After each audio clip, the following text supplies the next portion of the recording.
Gentleman yields. Chair recognizes Mr. McCormick.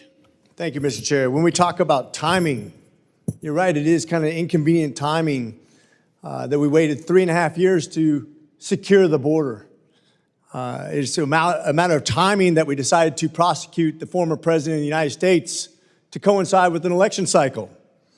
It's a matter of timing that all of a sudden, after 3.5 years of pro-energy policy, we decided that we're all of a sudden going to be for fracking.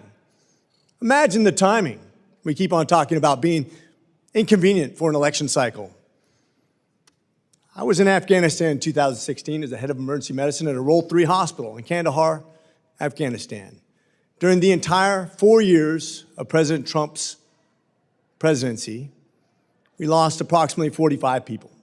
Horrible losses. Let's talk about the entire Afghanistan conflict, if you will. 20 years of investment, $2 trillion, 2,462 lives lost, countless limbs, countless traumatic brain injuries, and countless months and years away from our families to serve this great country. And what do we have to show for it? Let's talk about the facts. Let's talk about where we're at the conclusion, not the beginning, but the conclusion of this investigation.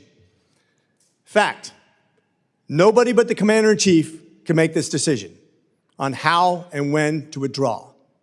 That's one person's decision executed by everybody else. That was President Joe Biden. Fact, Kamala Harris admits to being the last person in the room, shaking her head in agreement with how and when this withdrawal was bungled. The committee reviewed 2 letters in the past 3 days from the Secretary. It laid out a number of excuses why Secretary Blinken is unavailable to testify before this committee to the American people. Let me address a few things. First, the Secretary claims he is constitutionally mandated to be in New York to attend to America's foreign policy with the United Nations. I get it. First, according to the public schedule, which was only made public last night, his first official engagement is not till 1:30 p.m. today. There are over 20 Senate confirmed or senior officials from the State Department in New York for the United Nations Assembly.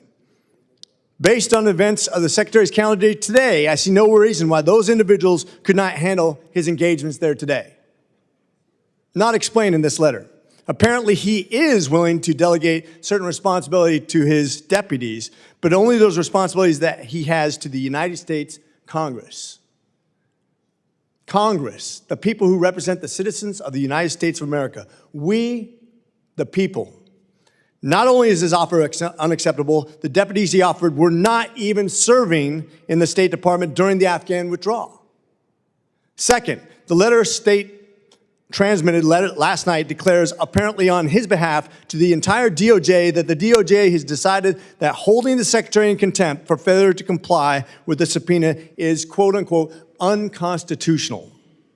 I guess the State Department has forgotten about the entire branch of government, the judicial branch, which actually evaluates what constitutional even means. Third, a pattern is emerging. When Kabul fell, the Secretary was where?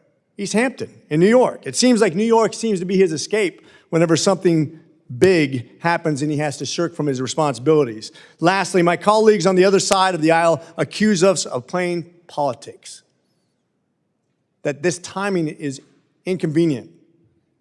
Chairman McCall has made clear that it was our timeline, their timeline, not ours. But let me also pose this to the American people. Why do you think the Biden-Harris administration and Secretary Blinken are allegedly unavailable until November? Why do you think the Secretary will not answer our questions on record before the American people at the conclusion of our investigation? Mr. Blinken's absence is either willful neglect or cowardice. I will absolutely comply and completely support holding Secretary Blinken in contempt of Congress. With that, I yield. Gentleman yields. Chair recognizes Ms.